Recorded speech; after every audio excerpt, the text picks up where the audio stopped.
Assalamualaikum warahmatullahi wabarakatuh. Alhamdulillahi rabbil alamin, wassalatu wassalamu ala asyrafil anbiya wal mursalin wa ala alihi wa sahbihi ajma'in. Bertemu kita sekali lagi dalam slot Bicara Ilmu. Sinan pendengar, warga pendidik dan staf sokongan PD Tanah Merah yang dikasihi sekalian, alhamdulillah, kita banyakkan kesyukuran kehadrat Ilahi kerana telah memberikan kelapangan masa dan juga kesihatan, serta telah mengizinkan kita menggunakan deria mendengar, deria akal dan deria kalbu untuk menerima pengajaran sedikit sebanyak sekadar 10 minit dalam sehari dalam program yang kita adakan ini. Pada pagi ini, saya nak bawa kepada suatu tazkirah yang telah disampaikan oleh seorang syekh, seorang orang hebat, ulama ataupun orang yang hebat yang bernama Syekh Abdul Qadir Jailani. Yang dikatakan seorang waliullah, seorang yang banyak menghasilkan bahan-bahan nasihat yang disampaikan di dalam kitab, dan kebanyakan nasihat-nasihat Syekh Abdul Qadir Jailani ini adalah nasihat-nasihat pembaikian hati dari aspek bagaimana untuk kita mendekatkan diri, meningkatkan ketakwaan kita kepada Allah. Dan sebahagian daripada kitab Syekh Abdul Qadir Jailani ini menggunakan bahasa yang begitu menjentik hati kita, sehingga apabila kita membacanya atau mendengar orang mengajar kitabnya, kita merasakan, Masya Allah, suatu ketinggian ilmu yang boleh menerjah hati kita, fikiran kita untuk kita berfikir. Dan pada pagi ini saya bawakan satu daripada isi tazkirahnya. Isi tazkirahnya berbunyi, jangan kamu mendakwa diri menjadi Tuhan. Jangan kamu mendakwa diri menjadi Nabi. Masya Allah. Satu peringatan yang kadang-kadang kita lihat tak logik, tetapi ada makna tersirat yang ingin disampaikan oleh Syekh Abdul Qadir Jailani ini. Maka anak muridnya tergamat. Ia terkejut dengar perkataan demikian. Nah, maka anak murid yang berada bersama dengan beliau, ia bertanya, wahai Syekh, bagaimana mungkin Syekh mengandaikan kami boleh membuat dakwaan begitu setelah kami lama menuntut dengan Syekh? Tanya muridnya kepada gurunya ini. Lalu Syekh menceritakan sebuah kisah yang berlaku pada seorang lelaki soleh di Delhi, di India sana. Beliau telah menimbulkan kontroversi tak kala mengungkapkan kata-kata yang sungguh luar biasa. Engkau bukan Allahku dan aku bukan hamba-Mu, kata lelaki soleh ini. Maka setiap yang terdengar terkejut, ya. Kata-kata itu sungguh berbunyi kekufuran, dan seluruh mereka yang mendengarnya menghukum beliau dengan perkataan ataupun mencemuh beliau dengan kafir, kufur dan sebagainya. Namun seorang hadirin datang kepada lelaki soleh berkenaan dan bertanya, mengapakah engkau berkata demikian? Lalu lelaki menjawab, nafsuku menyuruh aku berbuat maksiat.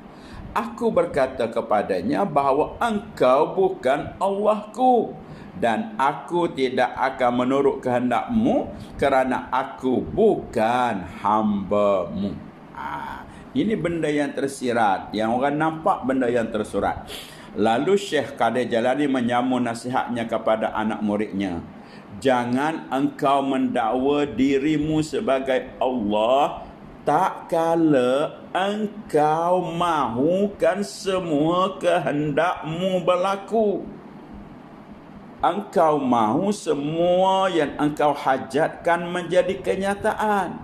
Ketika engkau mempunyai harapan yang begitu tinggi agar diberi sesuatu oleh Allah, engkau seperti mendakwa dirimu Tuhan.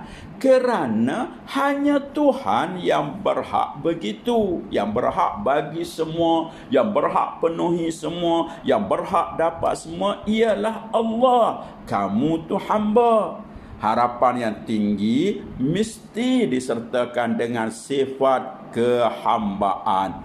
Jangan harapan itu menimbulkan rasa kecewa apabila dia tidak kesampaian, hingga kita terlupa kita hanyalah hamba. Hamba yang boleh berharap, namun segalanya terserah kepada Tuhan yang ampunya kuasa.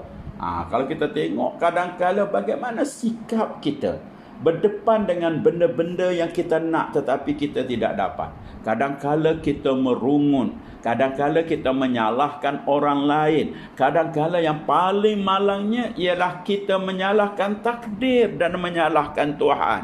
Kita menyebut perkataan why me, mengapa saya? Mengapa saya kena demikian? Mengapa orang lain lebih teruk daripada itu tak kena demikian? Mengapa rumah saya yang terbakar? Mengapa kereta saya yang kemalangan? Mengapa anak saya yang jadi cacat, OKU dan sebagainya? Mengapa? Kita bertanya tentang mengapa itu sebenarnya yang tersirat ialah seolah-olah kita mengkritik Allah yang maha penentu, yang maha mengatur segala yang terbaik. Oleh sebab itulah kata-kata jangan jadi Tuhan tadi, maksudnya jangan berasa seperti kita ini boleh buat sesuatu. Kadang-kala apabila kita nak sesuatu kita tak dapat. Ada juga sikap ataupun kata-kata yang menyatakan kata doalah, doa kepada Allah lah. Ya, masalah ini doalah kepada Allah. Dia jawab dengan begitu selamba dia jawab. Dah doa, berbuih dah mulut, beribu kali dah aku doa. Jadi sebenarnya perkataan itu melambangkan dia tidak sebagai sikap seorang hamba. Apabila bersikap seorang hamba, iaitu meletakkan diri pada satu tahap, iaitu segala-galanya ditentukan oleh Allah. Aku nak A, Tuhan bagi B. Mengapa? Sebab azali lagi takdir meletakkan B. Sebab B mungkin baik untuk aku. Sebab aku tidak tahu apa yang aku masa depan aku. Jadi apabila kita bersikap demikian, kita akan menyerah kepada Allah. Di sinilah sebenarnya menguji kekuatan dalaman kita.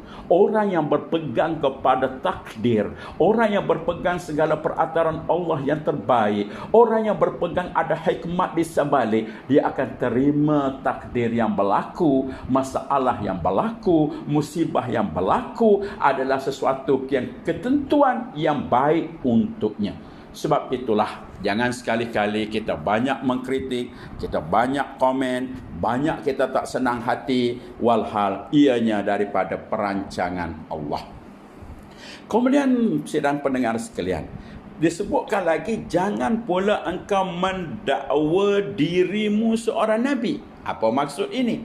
Iaitu tidak kira setinggi mana engkau berusaha mencapai takwa dan pembaikan diri, jangan sekali-kali engkau merasakan dirimu tidak bersalah dan tidak berdosa.